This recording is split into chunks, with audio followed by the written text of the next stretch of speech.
furlough and laying people off, right? See, nobody's safe. Okay, excuse me. One thing that you got to know is if you only have life insurance through your job, and if you leave your job, let's say you get an illness. Let's say you go to the doctor and they say, hey, you got to be on insulin now because you got diabetes. Now, you lost that job, and they're going to try to get life insurance outside of work. Guess what's going to happen? Nobody going to want to cover you. You're uninsurable.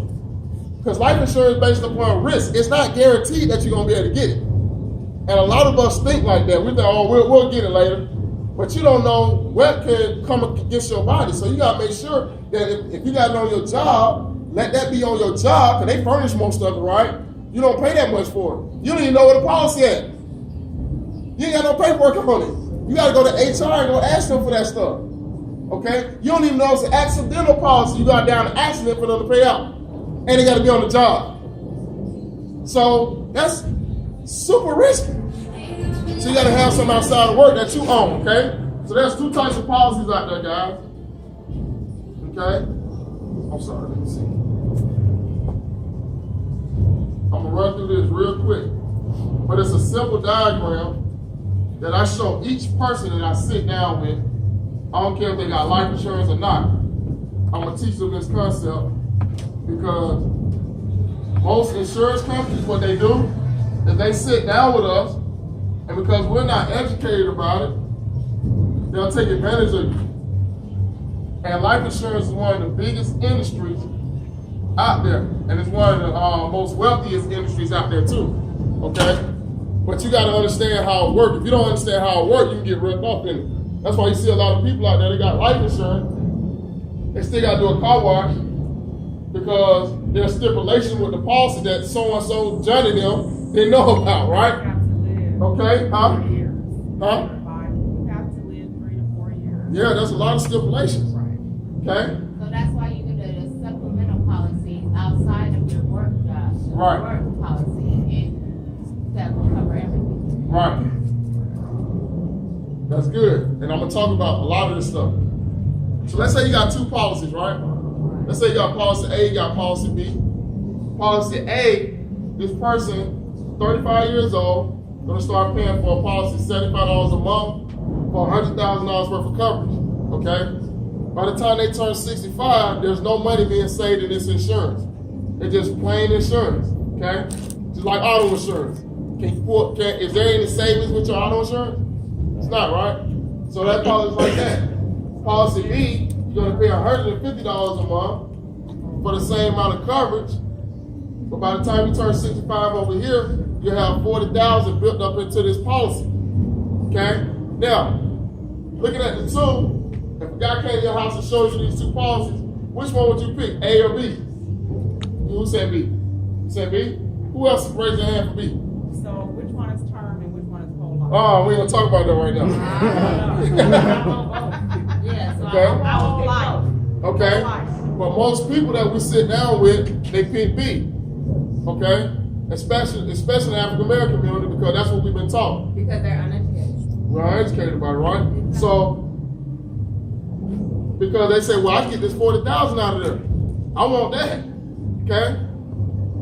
Well, really, when you're looking at life insurance, it's not what you're going to get out of the policy. Because remember, I asked you, with your auto insurance, you can't pull no money out, right? Right. If I put insurance on the refrigerator, can I take money off of it?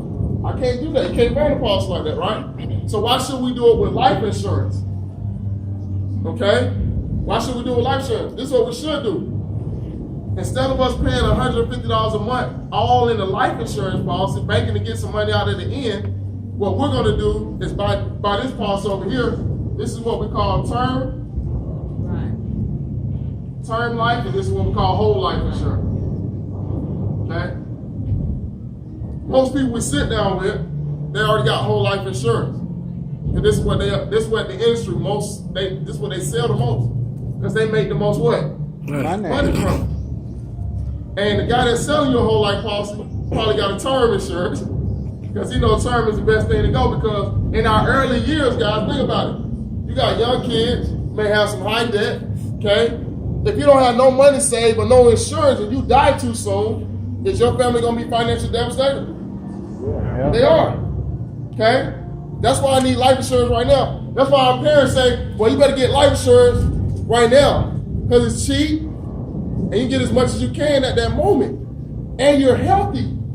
So you gotta make sure you get it. It's not like auto insurance where you're paying a lot when you're young. Okay? So you're gonna buy this insurance for $75 a month, okay? Now, as I get older, I'm also putting away money for retirement. You guys agree? Okay? You're putting money away for retirement in a separate account, not with the policy. I don't need to get anything back because I only buy insurance per se to protect things. Right. I'm not looking to get an investment. So I just need it just in case. I'm renting money. I'm just renting money. So but when I turn 65, if I put away $75 a month that I'm saving from over here, if I put that on my own and invest it, right? Okay? Let's say I do that for 30 years. Don't you know that account can accumulate to $350,000 just by me putting away $75 a month?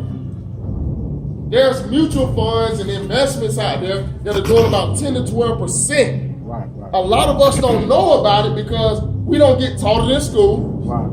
Your banker at B of A ain't gonna sit you down and say, look, man, let me show you how to really invest. Right. All they want you to do is open a savings account that's gonna give you about 0.005%. See, this is the stuff that we gotta teach our folks, man. This is how we impact the community, because they don't know about it. So look, so you got $350,000, you're 65 years old, right? Your kids are grown, they're out of the house, your debt is paid down. Do I still need life insurance? Yeah.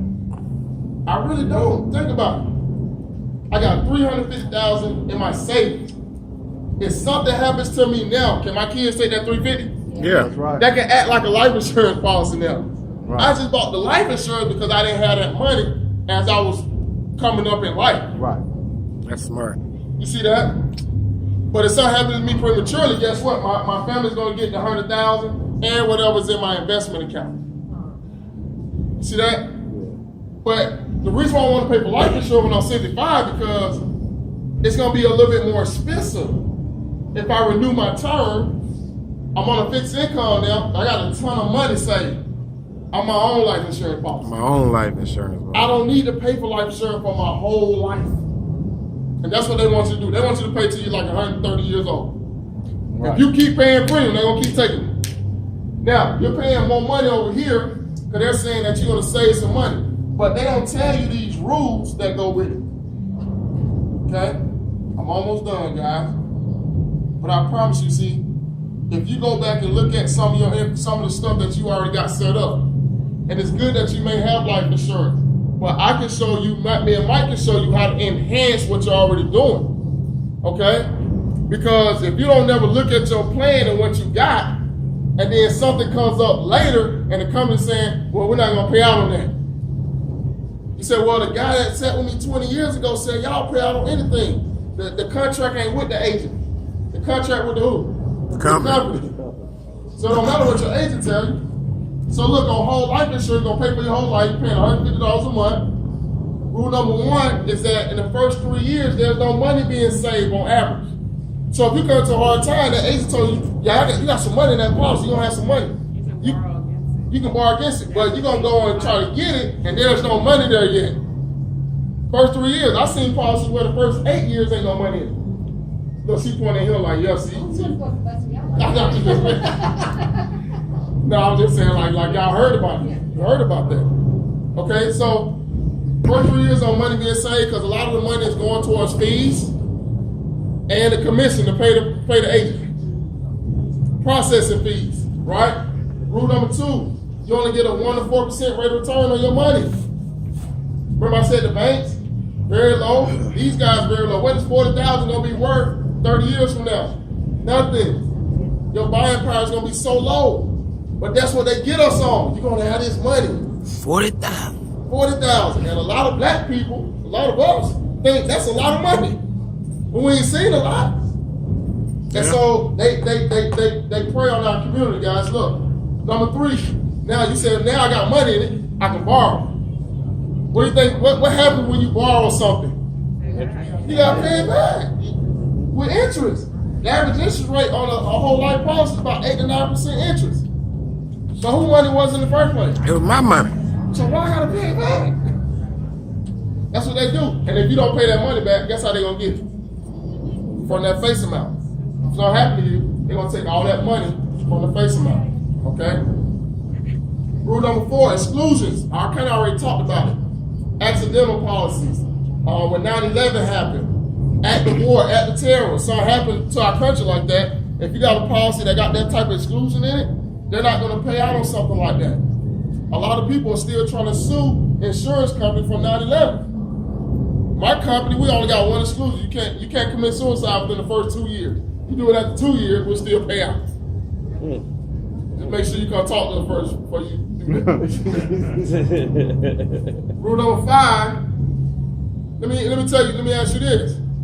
What if I told you that you were paying for something all this time and something happens to you? Now, if you knew this before, something happens to you, okay, and you see this money that you got in cash value, let's say you never touched it, but you got this $100,000 here. What if I told you that your family is not going to get both if something happened to you? Would you want to purchase that plan? You won't want to purchase that plan. If you've been putting all this money into it, and now I got $40,000 built up, and I got a $100,000 death claim, they're only going to pay the $100,000. That's it. But the $40,000 going to stay with the company. That don't make no sense, do it? No. That's your money. That's your family's money. So this is a bad plan. This is not a good plan. And a lot of us got it. A lot of us got it. Go ahead, Mike. I don't want to cut him off, but we actually got a client in here who had a policy similar to that. So when we first talked about it, he had something similar to it. I talked to him a little bit about switching it over. He didn't quite want to switch it over at the time, so we explained some of the things that was going on in the policy. He brought it back. I quadrupled the coverage.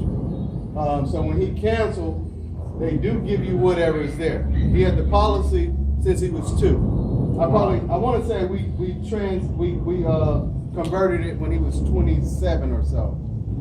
So when they cut him a check for what was there, they sent him a check for $400.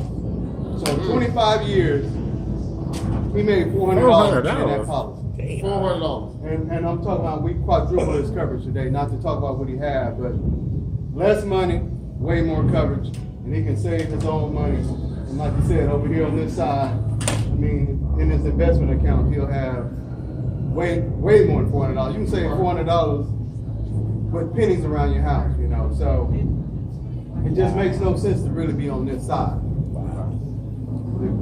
That's good stuff, yeah. Mike. Thank you, Mike. And so, when I sit down with people, me and Mike sit down with people, this is what we educate them on, okay?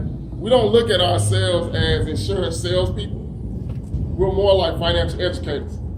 And so when we sit down with someone, we're just looking at, the glasses that are half full and that are empty, and seeing what we can do to enhance what they got.